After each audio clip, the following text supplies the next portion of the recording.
বলি, এই বিষয়টা নিয়ে আমরা অনেক কথা বলেছি, নতুন করে বলার কিছু নাই। কোনো রাজনৈতিক দল ইলেকশনে আসবে কি আসবে না, এটা সম্পূর্ণ তাদের নিজস্ব চিন্তাধারার বিষয়, তাদের স্বাধীন সত্তা, তারা আসবেন কেন তাদের ব্যাপার। এইখানে তাদেরকে আসলে মোস্ট ওয়েলকাম। অবশ্যই অন্যরা যারা আসেন, আমরা যারা আসেন নাই তারা যদি আসতেন আমরা ওয়েলকাম করতে আমরা খুশি হইতাম।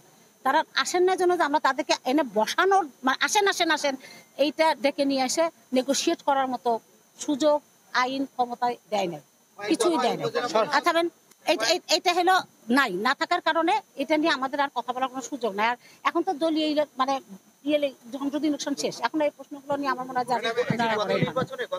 একজন সংসদ সদস্য মানে অতি গুরুত্বপূর্ণ ব্যক্তি হিসেবে আইনে ওনারা এলাকায় অবস্থান করতে পারবেন, যেহেতু ওনার বাড়ি উনি তো করবেনই, উনি এলাকায় এসে ভোট দিতে পারবেন, কিন্তু উনি কোনো প্রচারণের কাজে যেতে পারবেন, এটা আইনের বিধান।